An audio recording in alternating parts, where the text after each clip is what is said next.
মিয়ানমারের বর্ডার আমাদের না, কিন্তু মিয়ানমারের বর্ডার যে সমস্যাগুলো হচ্ছে সেগুলো দুই হচ্ছে যে যে অপরাধগুলি সংঘটিত হচ্ছে, মানে ড্রাগ, ওয়েপন্স, হিউম্যান ট্রাফিকিং ইত্যাদি নিয়ে।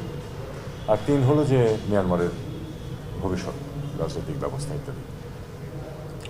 তো যদি আমরা ভবিষ্যৎ রাজনৈতিক ব্যবস্থার কথা প্রথমে যদি বলি, তাহলে যে এ ব্যাপারে সবাই মিয়ানমারকে সমর্থন করতে চায় যে তারা তাদের সমস্যা মিটিয়ে ফেলে তারা একটা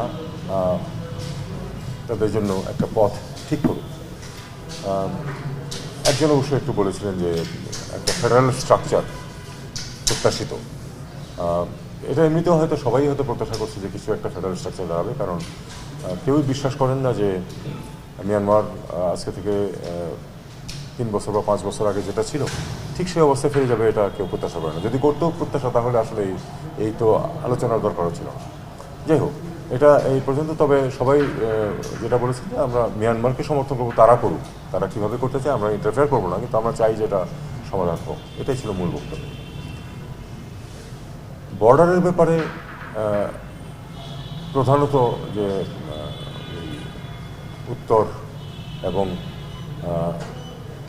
উত্তর পূর্ব, দক্ষিণ বর্ডার, এগুলি নিয়েই কথাবার্তা বেশি হয়েছিল দেন পশ্চিমের বর্ডার, যেখানে আমাদের স্বার্থ আছে।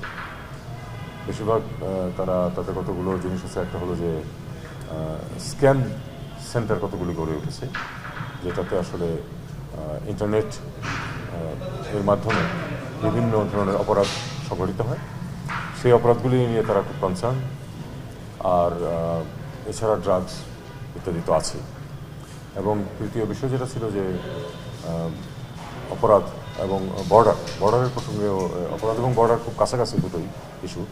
এবং সেখানে তারা চেয়েছিল যে মিয়ানমার যেন যথাযথ ব্যবস্থা নেয়। এখানে আমাদের অবস্থানটা আমি ব্যাখ্যা করেছি তাদেরকে। আমি তাদেরকে খানিকটা ভবিষ্যতের অশনি সংকেত যেগুলি আছে সেগুলি নিয়েও তাদেরকে ওয়াকিবহাল করেছি। মূল বিষয় হলো যে এখানে যেই গ্রুপটা দাঁড়িয়েছিল তাদের কিন্তু মূল কনসার্নের মধ্যে রোহিঙ্গাটা ছিল না। আমি সেটাকে বলেছি যে স্পষ্টভাবে বলেছি যে যদি রোহিঙ্গা সমস্যার সমাধান না হয়, আপনারা যে শান্তির কথা চিন্তা করছেন, আপনারা যে স্ট্যাবিলিটির কথা চিন্তা করছেন মিয়ানমারে, এটা কোনোদিন সম্ভব না।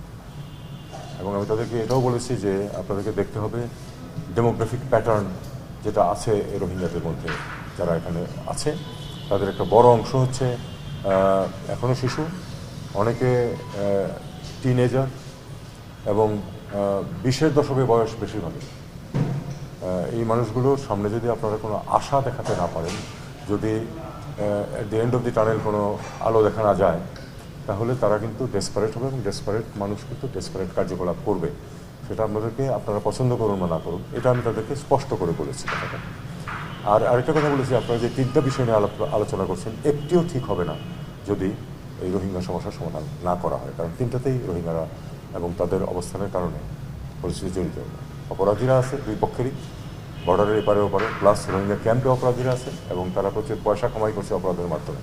কাজে আপনাদেরকে এই সমস্যার সমাধান না করলে এটা আপনারা যে শান্তির জন্য চেষ্টা করছেন সেটা হবে না।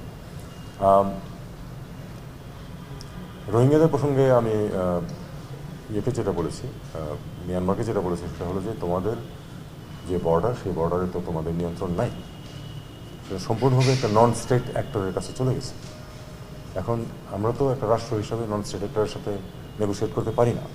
কাজে তোমাদেরকে দেখতে হবে যে তোমরা কোন পদ্ধতিতে বর্ডারে এবং ওই রাখাইনের সমস্যার সমাধান করবে। কারণ গত 2 মাসে আরও 60,000 মানুষ অত্যাচারিত হয়ে কিন্তু বাংলাদেশে প্রবেশ করেছে। এই ছিল পরিস্থিতি। আমি মনে করি যে আমাদের পক্ষ থেকে যেটা বিষয়টা ছিল সেটা হলো যে বাকি দেশগুলোর কনসার্ন ততটা রোহিঙ্গা নিয়ে না, যতটা অন্যান্য ইস্যু। আমার এখানে আমি যদি দেখি যেটা আমার এই সফরের ফলাফল, আমি এটুকু বলবো যে যেহেতু এটা ইনফর্মাল কনসালটেশন ছিল, কাজে আমার পক্ষে সহজ ছিল অনেক বেশি কথা বলা, যেটা হয়তো একটা অফিসিয়াল ভিজিট বা অফিসিয়াল মিটিং যখন হয় যেখানে আমি বলতে পারি না। এই সুযোগটা আমি গ্রহণ করেছি এবং আমাদের অবস্থানটাকে খুব পরিষ্কারভাবে ব্যাখ্যা করেছি তাদের কাছে। আমাদের নীতিগতভাবে অবস্থান ছিল যে আমরা কাউকে আর ঢুকতে দেব না, কিন্তু পরিস্থিতি কখনো কখনো এমন দাঁড়ায় যে আপনাদের কিছু করার থাকে না। সেরকম পরিস্থিতিতে আমরা এই 60,000কে ঢুকতে দিয়েছি ফর্মালি যে দিয়েছি তাও না, তারা বিভিন্ন পথে ঢুকে গেছেন। এবং আরেকটি কথা আমাদেরকে মনে রাখতে হবে যে প্রচুর দুর্নীতি আছে বর্ডারে, এটা সত্যি কথা, এটা অস্বীকার করার কোনো অর্থ নেই।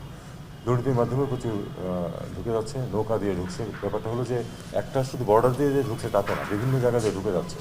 এটাকে আটকানো খুব কঠিন হয়েছে। তবে আমি এখনও মনে করি না যে আরেকটা ঢল যেটা সেরকম কিছু একটা আসবে। যদিও অনেকে এরকম আশঙ্কা করছেন, আশঙ্কাটা আমাদের আছে, কিন্তু আমাদের সেই ঢলকে ঠেকানোর ব্যবস্থা করতে হবে আমাদেরকে আন্তর্জাতিক সম্প্রদায়ের সাথে। স্যার, আপনি বাংলাদেশের পক্ষ থেকে অশনি সংকেতের কথা, অশনি সংকেত আমি যেটা মিন করেছি সেটা হলো যে না, অশনি সংকেত আমি শুধু ওই জিনিসটা মিন করেছি যে তাদের যে ডেমোগ্রাফিক প্যাটার্ন, যেটা তাদের যে এই অল্প বয়সের মানুষজন যারা খুব বয়স্ক তারা হয়তো এই পরিস্থিতি মেনে নিয়ে চুপ করে থাকবে। কিন্তু আমার আশঙ্কা, যে আশঙ্কাটা আমি সেখানে ব্যক্ত করে এসেছি, সেটা হলো যে আজকে থেকে 5 বছর পরের কথা যদি চিন্তা করা হয়, তখন দেখা যাবে কি 20 বা তার আশেপাশে বয়সের একটা বিরাট সংখ্যক তরুণ আছে এবং যাদের সামনে কোনো আশা নেই। কাজে তারা তখন ডেসপারেট হবে এবং সেটা কারোর জন্যই ভালো হবে না।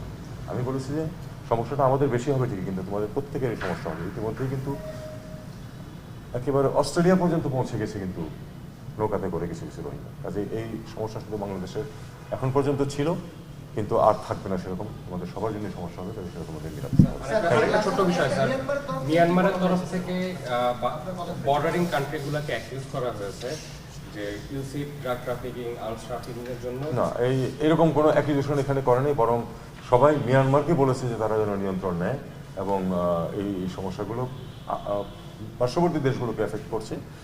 চীন অনেকটা থেকে বেরিয়ে যেতে পেরেছে, এবং স্ক্যাম সেন্টারগুলি তারা ধ্বংস করে দিতে পেরেছে। কিন্তু সেই স্ক্যাম সেন্টারগুলি এখন প্রধানত লাওস এবং মিয়ানমারের লাওস এবং থাইল্যান্ডের সাথে যে বর্ডার সেই এলাকাতে গেছে, এবং সেখানে কিছু কিন্তু বাঙালিও আটকা পড়ে আছে। তারা যে সবাই শুধু কিডন্যাপ হয়ে গেছে তা কিন্তু না, অনেকে স্বেচ্ছায় গেছে, লোভে পড়ে এবং গিয়ে সমস্যায় পড়ছে।